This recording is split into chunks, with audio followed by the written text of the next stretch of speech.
She asked for $300 million and allegedly walked away with nothing. No payout, no NDA, no silence. Just zero. And now the whole internet is sitting there like, wait, what just happened? Because the story her team was selling and the story that's actually leaking out, they are not the same story. Not even close. Let's actually talk about this. Because when this mess first exploded, most people assumed it would do what celebrity drama always does: simmer for a few weeks, get replaced by the next scandal, quietly disappear while both sides rebuild their image behind closed doors. And for a minute, it looked like that was working. She started showing back up at events, looking stunning, looking unbothered. Ryan was doing his whole charming, self-aware, I'm too cool to be rattled thing. The PR machine was running. And then the settlement details started leaking, and everything changed. Because here's the number people cannot stop talking about: $300 million.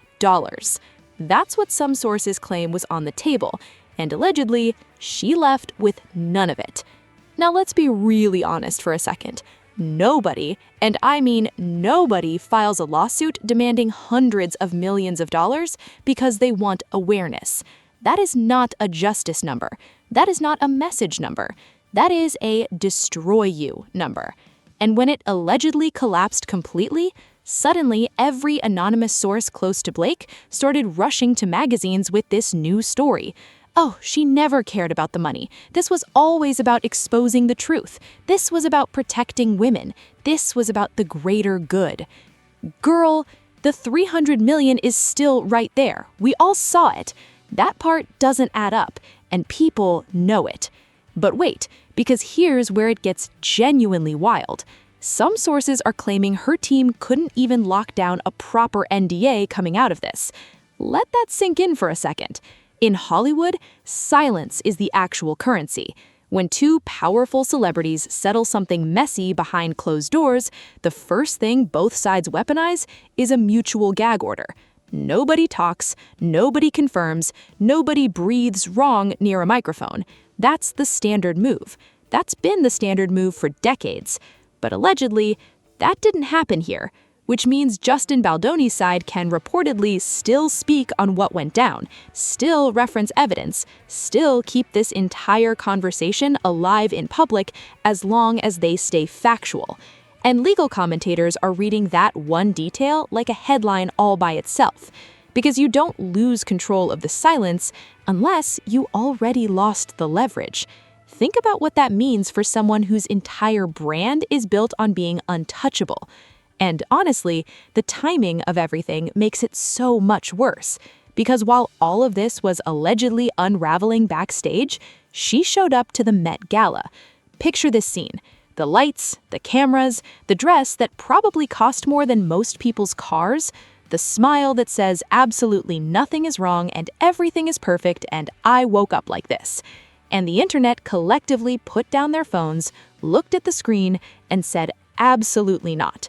Because audiences in 2025 have become completely ruthless about spotting the performance, the carefully timed paparazzi walk, the mysterious insider quote dropped to People magazine, the red carpet appearance that's a little too polished during a little too much chaos. People see the machinery now, and once they see it, it genuinely cannot be unseen. But here's the part that honestly shocked even people who were following this closely. Some insiders are now suggesting this whole situation was never really about what it looked like on the surface. Not just a lawsuit, not just a he said, she said Hollywood dispute. Some people speculate it was supposed to be a takeover, a career pivot disguised as a conflict. The theory circulating in certain Hollywood circles is that Blake had a very specific vision for where her career was going, and it wasn't acting, not primarily. It was ownership, producer power, creative control over female-driven franchises, popular book adaptations, her own empire. Some people speculate she didn't just want to star in these projects, she allegedly wanted to run them. And instead of that plan quietly clicking into place, it exploded on the front page of every entertainment outlet on the internet. And now the conversation isn't about her producing ambitions, it's about whether studios will even trust her with that kind of power after all of this. That is a devastating plot twist. And then there's Ryan Reynolds. And oh, this is where it really gets messy.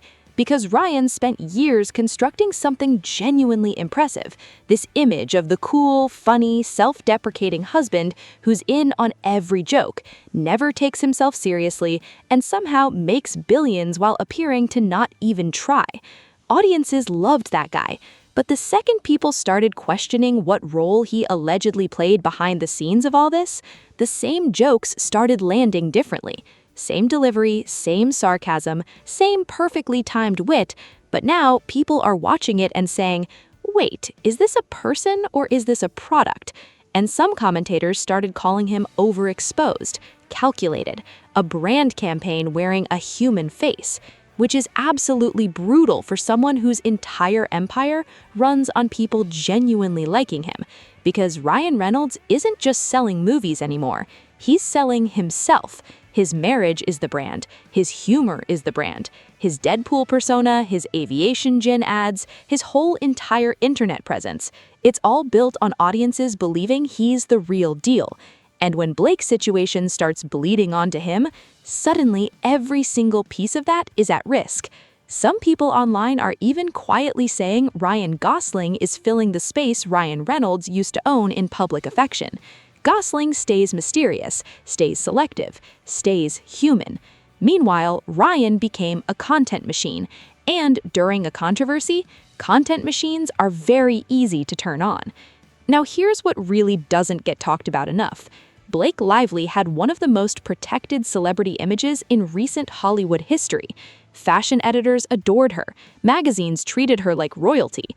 Even when she had moments that felt off or interviews that rubbed people the wrong way, that cool, effortless, aspirational image just absorbed it. She was the woman people wanted to be. The marriage, the aesthetic, the friendship with Taylor Swift, the whole beautiful, carefully constructed universe of Blake Lively. And when you spend years inside that kind of bubble, sometimes you stop realizing how fast it can pop. Because now people are going back and re-watching old interviews with completely different eyes, revisiting moments they brushed off before, questioning behavior they once defended. And once the internet starts rewriting their memory of you retroactively, that is one of the hardest things in the world to come back from. Because here's the uncomfortable truth about Blake's specific kind of stardom. It was never really about being a generational actress. It was never about transformative performances that made people forget her name and only remember the character. Her power was aspirational. It was the vibe, the image, the life. And that kind of power is spectacular when it's working, and catastrophically fragile when it isn't. So where does all of this land? Some insiders think studios will quietly hesitate before handing major creative control to someone carrying this much active chaos. Others think Hollywood's attention span is short enough that the next celebrity disaster will eventually reset the conversation. But right now, every public appearance gets dissected. Every smile gets analyzed. Every paparazzi photo becomes evidence in a trial the internet is running without a judge. And the most devastating part of this entire story, it was allegedly supposed to go so completely differently. The plan, if the speculation is right, was power, legacy, control. Instead, it became the warning story that Hollywood executives are apparently whispering about at dinners, the one about what happens when you mistake being beloved from being untouchable, because those two things are very, very different.